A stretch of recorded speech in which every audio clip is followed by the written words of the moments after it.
Hey, what's up you guys? Welcome to my channel. This is the YouTube channel version of the podcast that I recently started called Darkness Revealed.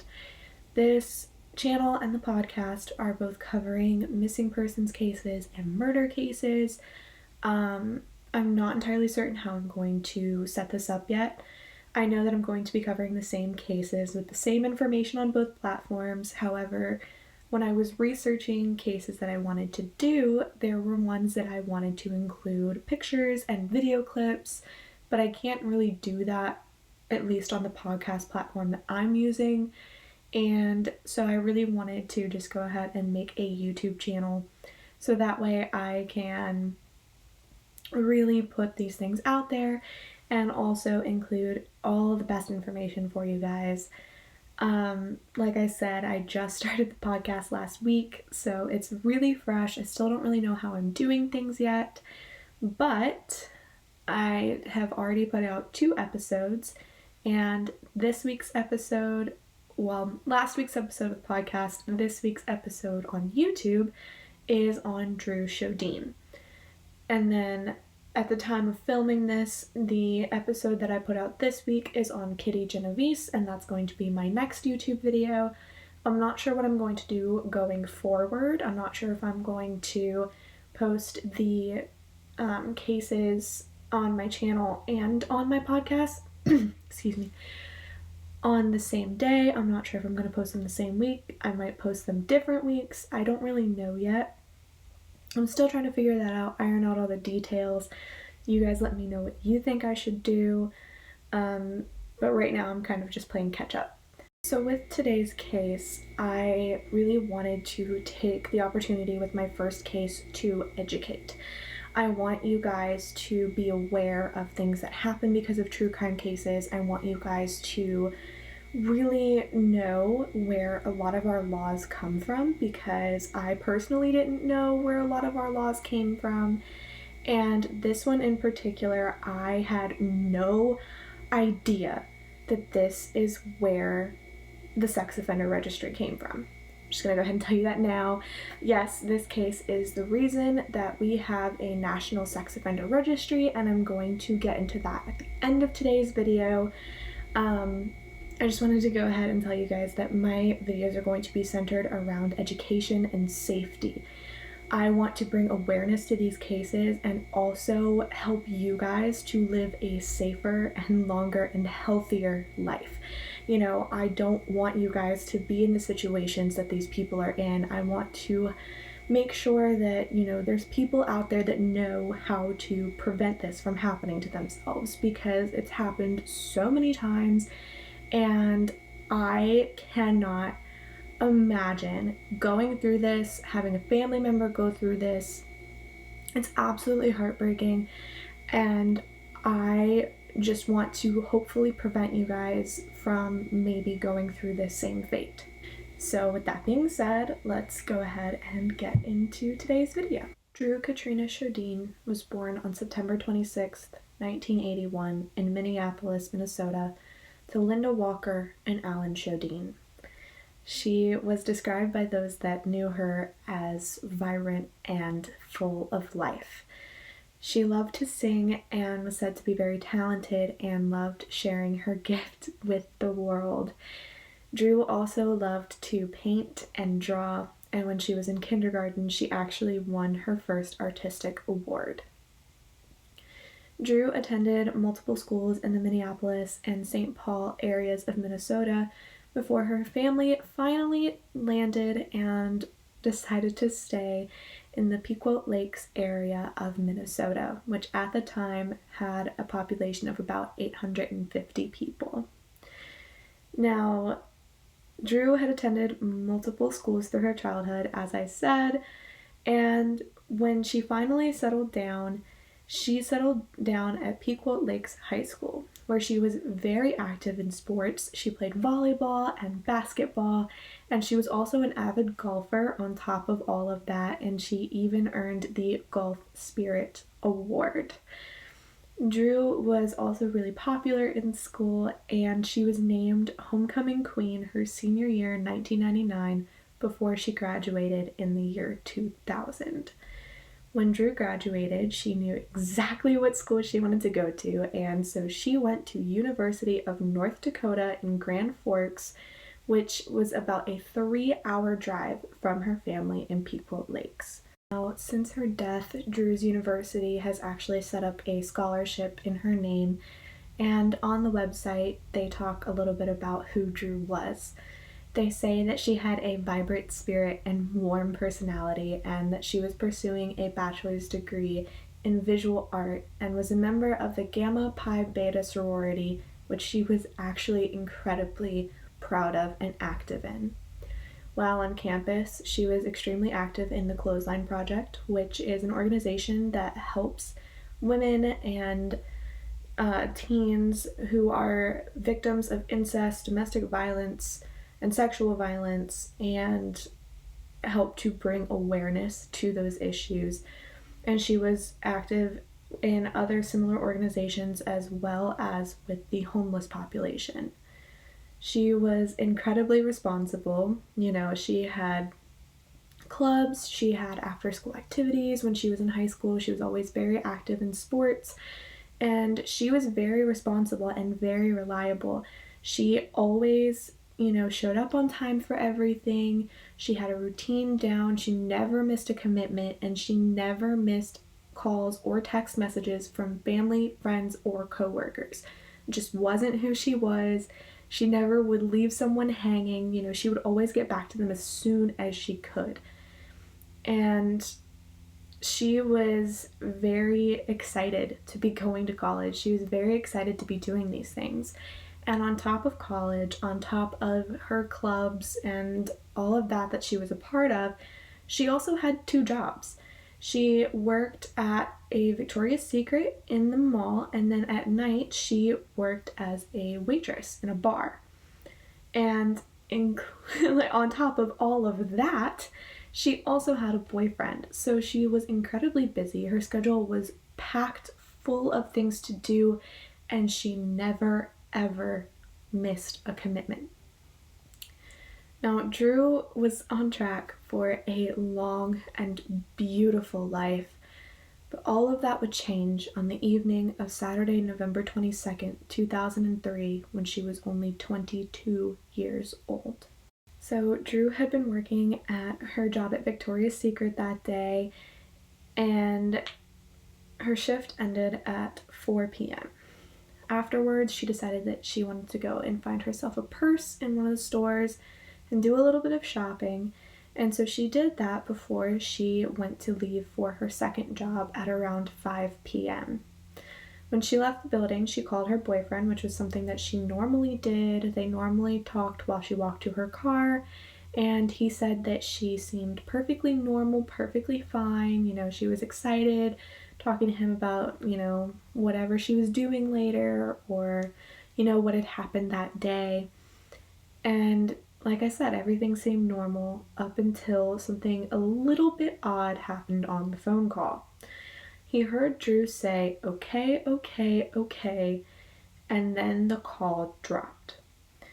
Now, when she said, "Okay, okay, okay," she didn't sound frantic, she didn't sound scared, panicked, nothing. So her boyfriend was just like, okay, I guess she just had to talk with somebody really quick, or she lost connection. So she'll call me back later when she gets the chance. And so he waited. A few hours later, when Dru hadn't called him back, he wasn't incredibly worried until he got a strange phone call from her phone around 3 hours later. On the call, all he heard was static and buttons being pushed before the call ended. Now, this was really strange, so he called Dru's mom, and at some point between calling Dru's mom and Dru's father going to check on her, they called her job. And when they did, they found out some news that was heartbreaking. They found out that Dru had never showed up for her waitressing shift that night, and they immediately knew that something was wrong. So her father drove to go and see her. He lived a little bit closer than her mom did. And so he went to go check on her. And when he got to the mall that she worked at, her car was still parked in the parking lot, but it was in a different spot. Like I said, Dru was a creature of habit. She had a routine down, and she had the same parking spot no matter where she went. And when her car was in a different spot, that immediately raised red flags. Now, police were obviously called and informed, and they came to check around the car, and they found some things that were really suspicious. I've seen both that it was either inside or around the outside of the car, that her belongings that she had bought from her shopping trip that day were scattered. And next to the car on the ground was a bloody knife sheath.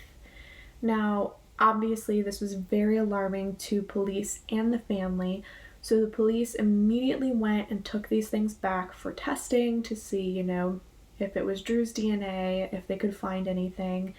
And this next part actually breaks my heart to hear, but Dru's father slept in the parking lot that night in his car next to hers, waiting to see if, maybe Dru would come back, maybe something would happen. And, nothing happened. Nothing came about, but he did spend the night in that parking lot. Now, news of Dru's case spread like wildfire, and this was thanks to her friends, her family, and mainly her sorority.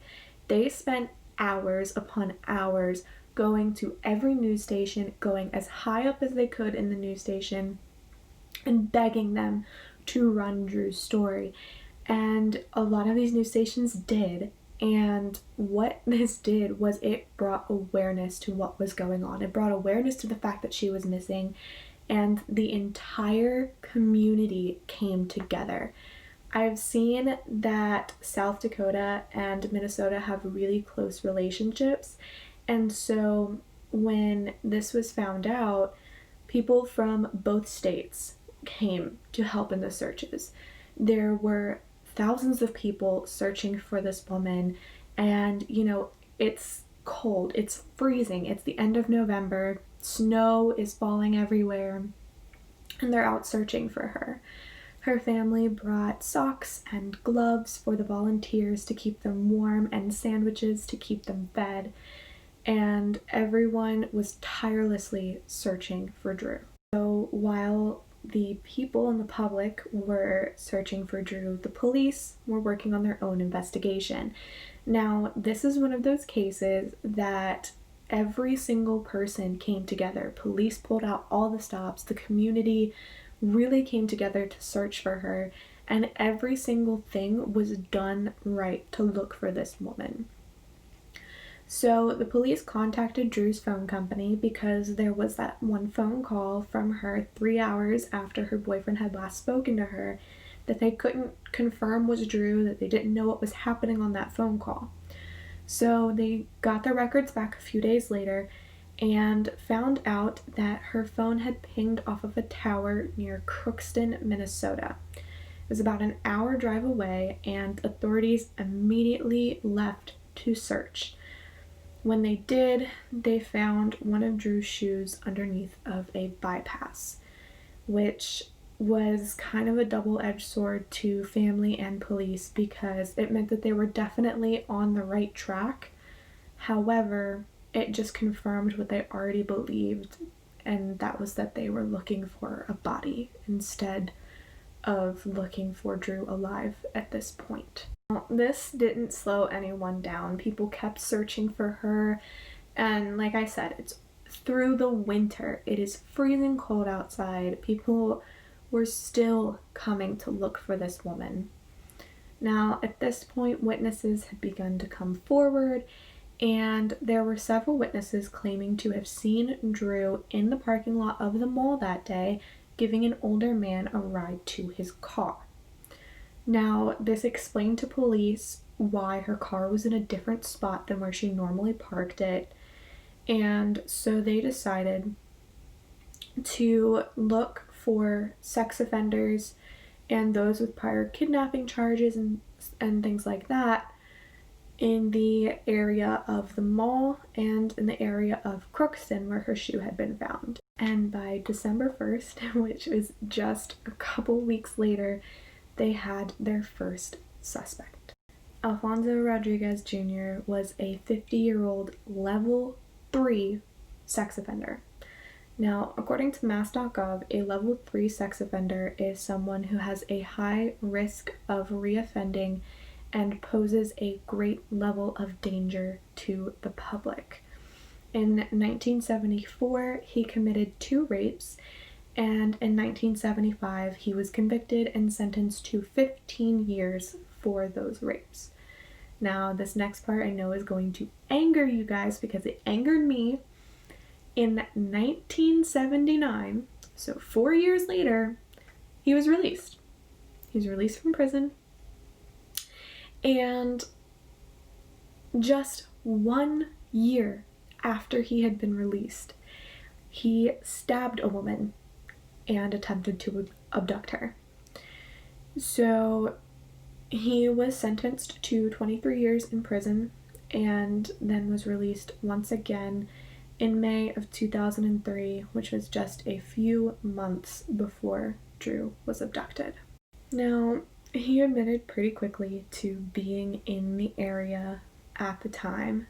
However, he claimed that there was no way he could have done anything to Dru because he'd been in a movie at the time. And, police asked, what movie were you at? And he told them it was a movie called Once Upon a Time in Mexico. So police went to check out his alibi, and they found out that that movie was not playing at a single theater in the area at all on the day of her disappearance. So this automatically blew a huge hole in his story, and they were like, what's up? You're lying. We know you're lying. And so they were able to search his car, and inside his car they found a knife soaking in a substance in the rear wheel well of his vehicle. It was obvious to police that he was trying to clean this, and not only that, but they also found blood splatter on his car. Now, I know that they had to have tested it. I believe I've seen that it came back matching Dru. I've also seen that there was blood on the knife that they tested and it matched Dru. And the knife also matched the knife sheath that was near her car. Despite all of the evidence that was piling against this man, they still didn't have Dru's body, which is incredibly important for multiple reasons. One, to determine what happened to her, to figure out how she died, what was done to her. Two, it's incredibly difficult to get a conviction without a body. It's not impossible, but it's difficult. And three, they still wanted to be able to bury Dru. They wanted to be able to lay her to rest and give her a proper burial and give her family some semblance of closure. Good evening. I'm John Kasich, and we're live from Columbus, Ohio. Here's the latest on Dru Sjodin. She's the young student who has been missing for 3 weeks. The National Guard has been called in to help in the search, while the man accused of kidnapping her, Alfonso Rodriguez, still refuses to talk to authorities. We're joined by sex crimes prosecutor Stacey Honowitz and Martin Andrews, a sexual assault survivor who believes sex offenders like Rodriguez should be held in containment camps. Thanks for being with us. Stacey, how do you get Rodriguez to cooperate with authorities? Well, it's a real difficult situation in trying to get him to cooperate, and certainly his lawyer who represents him isn't going to tell him to cooperate. I think that the only thing, like in this case, was an emotional handout by his mother, by Dru's mother, by his mother, please get him to cooperate, please get him to say something. I mean, certainly you can't offer him any kind of deal at this point, and so I think that's really the only way that you can get to him. Well, Stacey, some kind of emotional plea. You got this blood evidence in the car. He's charged with kidnapping, apparently cleaned out his truck, had a knife in the back of the trunk that was sitting in some kind of cleaning fluid. Is there any doubt in your mind that this man could have been involved in getting rid of this woman, or else passing her to some sort of an accomplice? I'm having a little trouble hearing you, but I think basically what you're asking is if I think that there was some kind of involvement, and I think anybody who listened to that evidence, anybody who hears the evidence that's in the car, the blood evidence, would would definitely believe that he had some type of involvement without pointing the finger and saying he did it himself. You have to look at all of this as a reasonable person and say, obviously, there's some type of involvement. Well, On April 17th, 2004, as the Minnesota snow was melting, they found 22-year-old Dru Sjodin's body just outside of Crookston, Minnesota in a drainage ditch. I'm going to go ahead and warn you guys right now that the details of how they found her body are incredibly heartbreaking. She had been found naked below the waist with her hands bound behind her back, and there was a rope tied around her neck with remnants of a shopping bag in it. This indicated to police that at one point that rope had held a shopping bag in place over her head. The clothes on Dru's torso had been pulled down below her shoulders, and they found that she had been raped, beaten, stabbed, and she had several lacerations, including a 5.5-inch cut along her neck. Dru's cell phone was found close to her body, which indicated to police that it was likely that the phone call that had taken place a few hours after Dru had gone missing had occurred during the attack. The autopsy would reveal that Dru had died from one of three causes. It was either from asphyxiation or suffocation from the rope and the bag around her neck, the 5.5-inch cut that was on her neck, or from exposure to elements. All of that is incredibly horrific and traumatic, but I can't imagine if she had died from exposure to elements. I can't imagine the pain that she was in, because she was in such a severe state at the time. On Dru's body, they found fibers and hairs that, when tested, traced back to Rodriguez. Now, since he had crossed state lines with Dru, the case became federal, and this is actually what everyone had been hoping for. And that's because Minnesota and North Dakota are both states that don't allow for the death penalty. However, the federal government does. So everyone was hoping that Rodriguez would get tried and sentenced to death. Before his trial could continue, they had to do psychiatric evaluations on Rodriguez to make sure that he was able to stand trial, to make sure that he was in his right mind.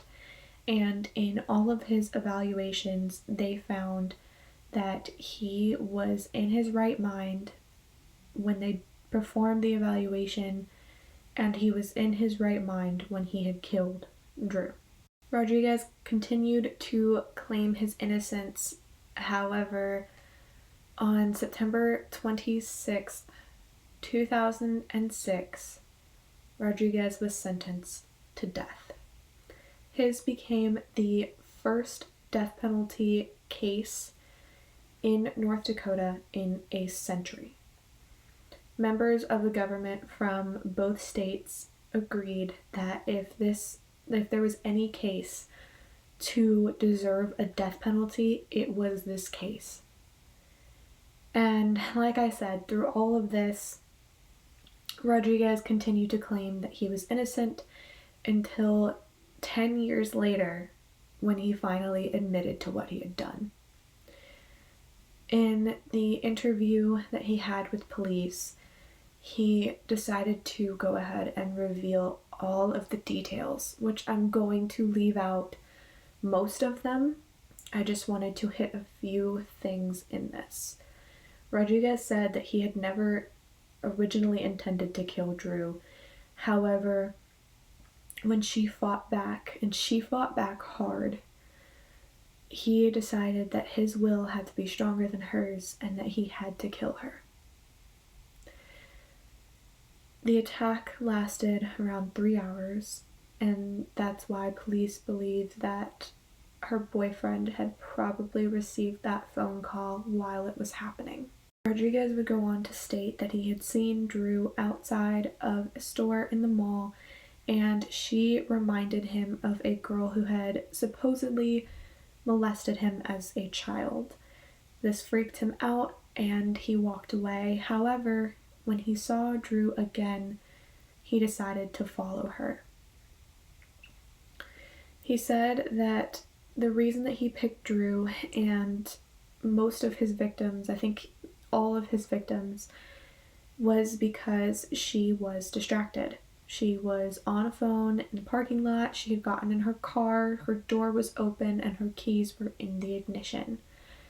I wanted to say that, and I wanted to make sure that you guys heard that because I think it's incredibly important to know. I am the kind of person where I am on my phone when I'm in a parking lot. I always call someone when I am out in public, in a parking lot, whatever, because I know about cases like this. I know about cases where people are taken from parking lots, and if I'm going to be abducted, I want someone to hear what happens to me. And it's crazy to think that something that I do that I think is protecting myself from someone taking me, from someone hurting me, is actually something that could make me a target.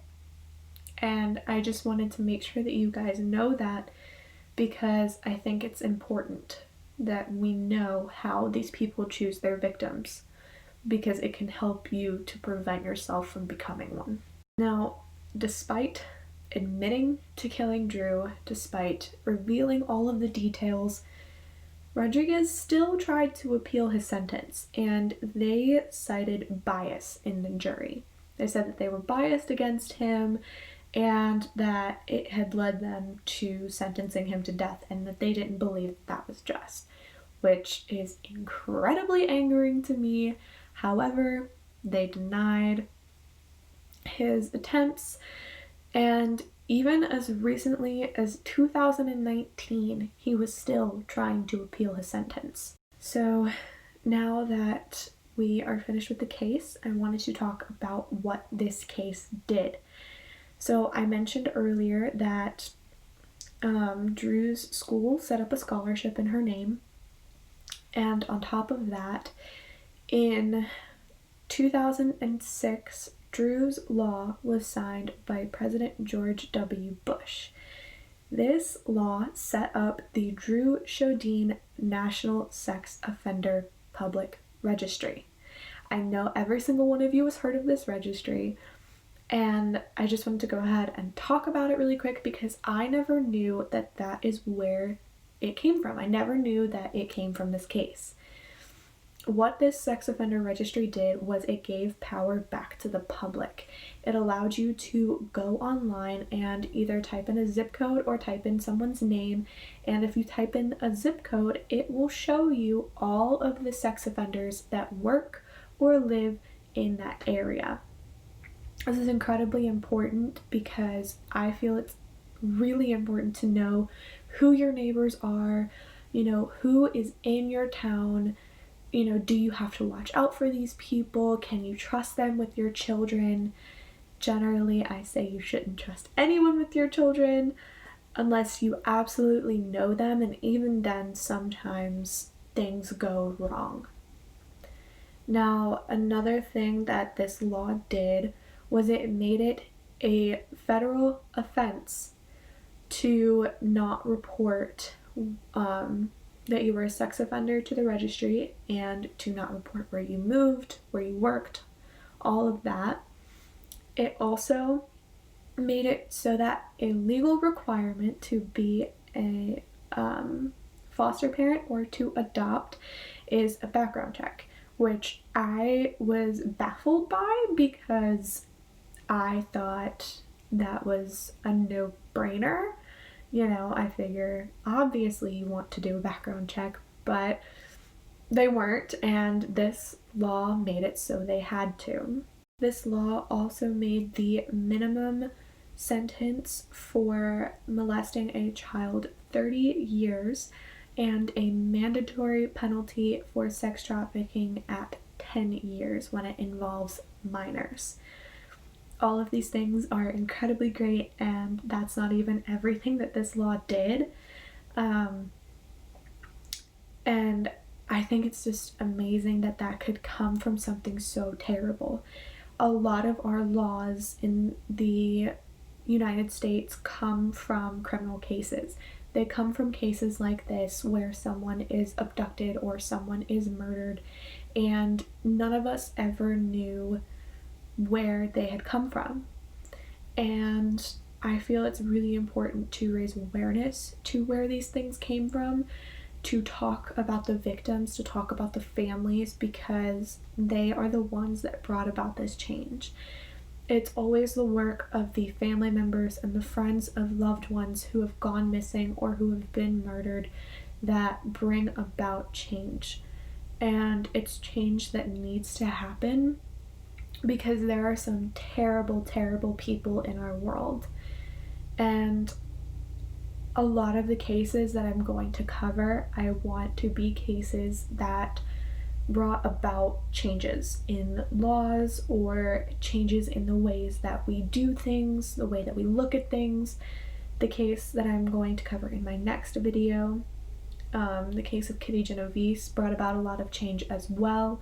I'm going to be covering missing persons cases that brought about change. I also want to cover cases where, something isn't quite right with the investigation or with, what police say happened.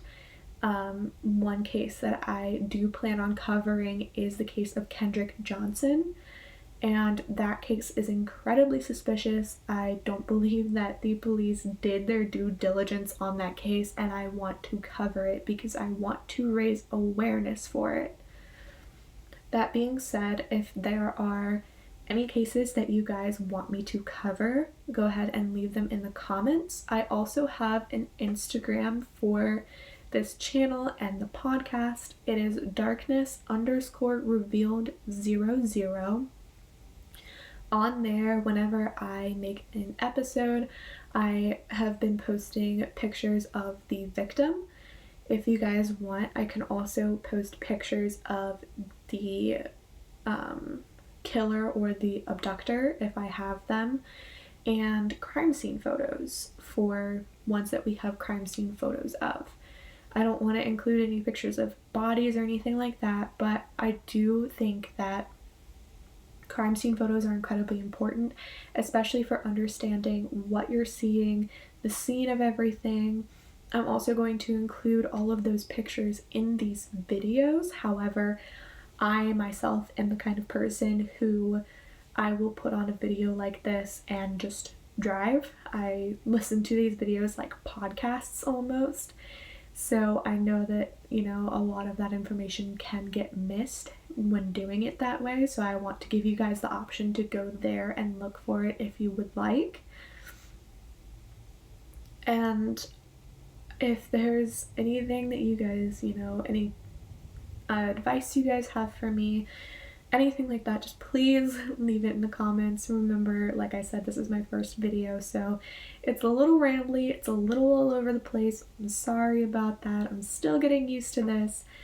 Hopefully, I get a little bit more comfortable, a little bit better as we go on, and hopefully you guys stick around for this journey. Hopefully you guys are as interested and dedicated to these cases as I am, because I believe it is so important that we raise awareness for these things. With that being said, that's all I have for you guys this week. I hope you have a wonderful rest of your day and the rest of your week. Stay safe,